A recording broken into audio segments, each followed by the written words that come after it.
Inilah Injil suci menurut Santo Lukas.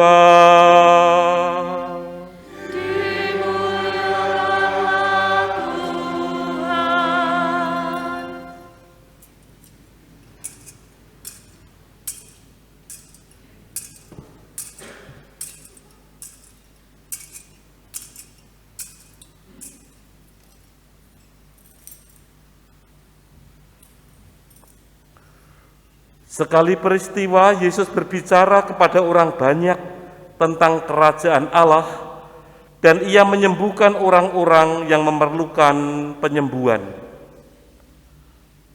Pada waktu hari mulai malam, datanglah ke-12 murid kepada Yesus dan berkata, "Suruhlah orang banyak itu pergi, supaya mereka pergi ke desa dan kampung-kampung sekitar ini, untuk mencari tempat penginapan dan makanan, karena di sini kita berada di tempat yang sunyi."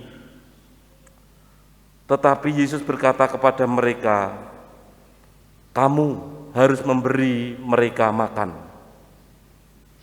Mereka menjawab, "Yang ada pada kami tidak lebih daripada 5 roti dan 2 ikan, kecuali kalau kami pergi membeli makanan untuk semua orang banyak ini. Sebab di situ ada kira-kira 5.000 orang laki-laki." Lalu Yesus berkata kepada murid-muridnya, "Suruhlah mereka duduk berkelompok-kelompok, kira-kira 50 orang sekelompok." Murid-murid melakukannya dan menyuruh semua orang banyak itu duduk. Yesus mengambil 5 roti dan 2 ikan itu, lalu menengadah ke langit dan mengucap berkat, kemudian membagi-bagi roti itu dan memberikannya kepada murid-muridnya,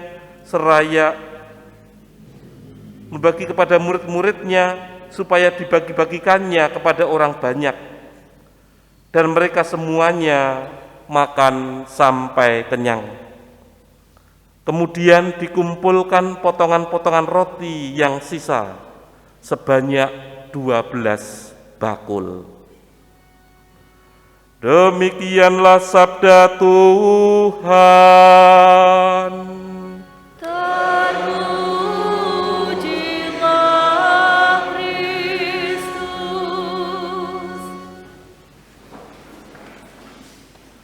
Kamu harus memberi mereka makan. Ini perintah Yesus kepada ke-12 muridnya setelah tahu hari telah malam, tempatnya sunyi, mereka butuh istirahat dan butuh makan. Tetapi apakah betul lalu mereka yang memberi makan kepada orang banyak yang jumlahnya itu 5.000 orang laki-laki itu? Ternyata tidak. Ternyata yang memberi mereka makan bukan 12 murid ini. Mereka para murid ini hanya membagi-bagikan. Tetapi yang memberi makan 5.000 orang laki-laki adalah Yesus sendiri.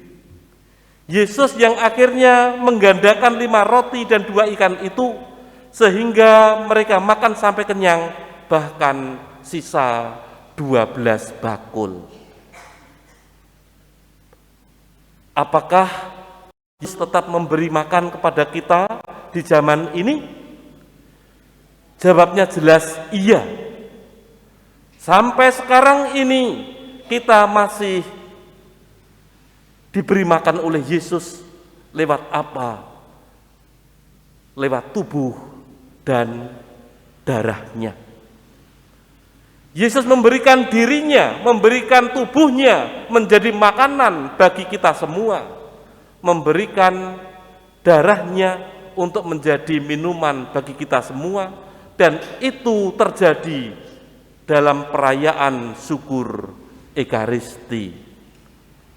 Bapak Ibu ikut minum anggurnya enggak ya? Enggak ya, hanya romonya ya. Nanti tidak ada bedanya Romo dengan umat biasa. Tidak ada bedanya nanti. Kalau Romo kan khotbah dulu baru minum anggur. Kalau Bapak Ibu minum anggur baru khotbah. Anggur entah tahu, anggur cap apa saya tidak tahu yang lalu membuat minum terus khotbah itu anggur cap apa. Ini Yesus memberikan tubuhnya, memberikan darahnya, dan dalam tubuh itulah ada darah yang mesti harus kita ingat. Maka kita juga minum darah Kristus, kita makan tubuhnya, dan itulah yang menjadi sumber kekuatan bagi kita semua. Kita dikuatkan, kita diteguhkan dari kelaparan rohani. Kita tidak lagi haus karena minum darahnya, tidak lagi lapar karena makan tubuhnya. Itulah yang diharapkan kehidupan rohani kita sebagai orang-orang yang beriman kepada Kristus, yang telah makan tubuh dan darahnya, menjadi orang yang kenyang akan kasih Tuhan, dan kita tidak lagi menjadi orang-orang yang kehausan di dalam hidup kita ini. Konsekuensi sebagai orang-orang yang makan tubuh Kristus dan minum darahnya, diharapkan orang itu lalu akan membawa dalam hidupnya sifat-sifat seperti halnya yang dimiliki oleh Yesus. Minum darah Yesus, makan tubuhnya, akan mempunyai sifat-sifat seperti Yesus mestinya. Sifat yang penuh dengan belas kasihan, sifat yang penuh dengan pengampunan. Itulah sifat-sifat Yesus. Tentu masih banyak sifat-sifat lain yang mesti harus ada. Yesus berbela rasa dengan orang-orang yang lemah, orang-orang yang sakit, sehingga mereka yang buta bisa melihat, yang tuli bisa mendengar, yang lumpuh bisa berjalan. Bela rasa. Sifat-sifat macam itu yang mesti tumbuh dalam hidup kita. Dan kita yang telah makan tubuh dan minum darah Kristus, kita menjadi orang-orang yang diberkati. Seperti Abraham yang diberkati oleh Melkisedek. Diberkatilah kiranya Abraham oleh Allah yang Maha Tinggi, pencipta langit dan bumi. Terpujilah Allah yang Maha Tinggi. Demikian juga dengan kita, bahwa kita makan tubuh Yesus, minum darah Yesus, kita menjadi orang-orang yang diberkati. Diberkatilah Anda oleh Allah yang Maha Tinggi, karena Anda telah makan tubuh dan darah Kristus. Maka sebagai orang-orang yang terberkati, seperti halnya Abraham dalam bacaan pertama dari kitab Kejadian, Abraham mempunyai kerelaan untuk berbagi. Apa yang ia peroleh lalu dikatakan Abraham memberikan kepada Melkisedek 1/10 dari semua jarahannya.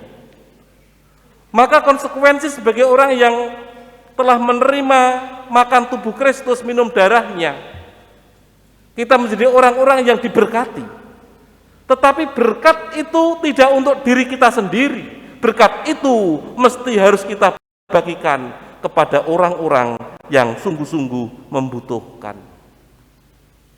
Seperti yang dibuat oleh Yesus, 5 roti 2 ikan, itu diberkati. Lalu setelah diberkati apa? Dibagi-bagikan, sehingga menjadikan 5.000 orang laki-laki itu kenyang, bahkan sisa 12 bakul. Maaf untuk ibu-ibu dan anak-anak tidak dihitung, karena ini berkaitan dengan budaya pada waktu itu tentu saja. Kalau dihitung itu kira-kira sisa enggak ya? Ada ibu-ibu itu kira-kira sisa enggak ya? Saya tidak tahu.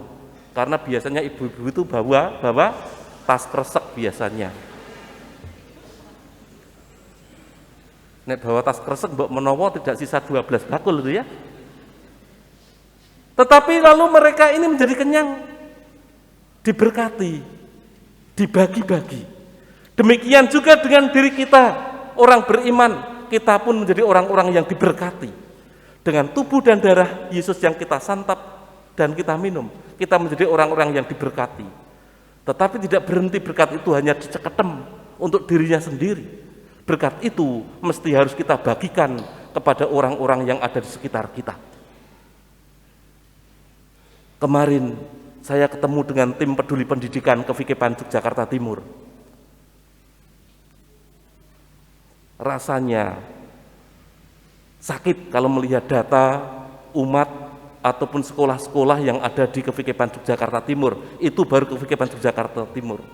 Ada salah satu yayasan Katolik diberi nama Yayasan Belarminus. Sekolah ini ngopeni sing ora kopen. Ngopeni anak-anak sing ora kopen. Artinya anak itu dikeluarkan dari sekolah karena mungkin kreatif tahu ya dalam tanda petik. Kalau berangkat sekolah itu harus diampiri oleh gurunya. Kalau tidak diampiri tidak berangkat. Apa yang terjadi di sekolah saya tidak tahu persis.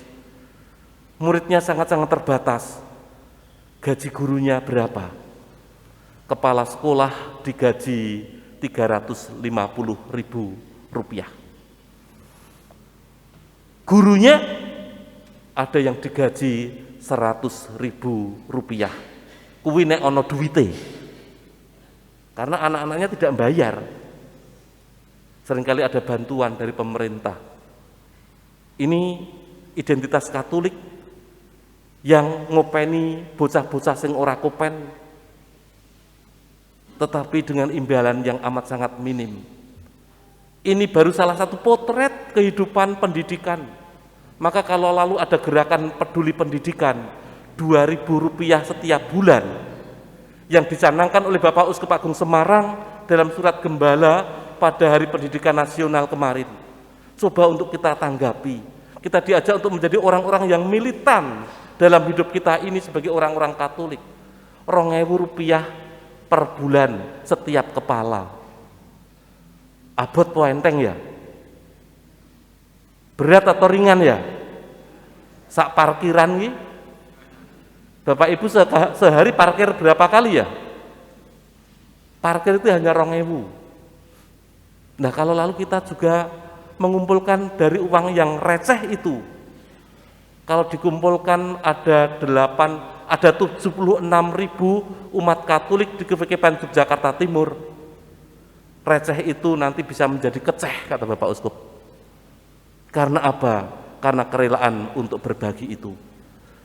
Bulan Mei sudah saya canangkan supaya di KVKPAN Yogyakarta Timur gerakan 2.000 rupiah ini sudah berjalan. Semoga mendapatkan tanggapan dari umat dengan data-data yang ada, yang kita miliki.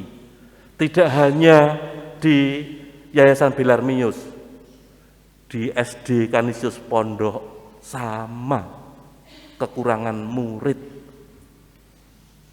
Kita mencoba untuk memberikan pendidikan gratis yang membiayai siapa?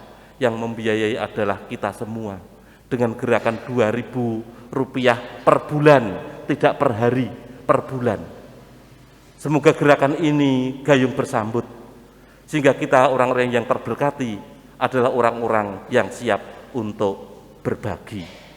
Kemuliaan kepada Bapa dan Putra dan Roh Kudus. Kita bangkit berdiri, kita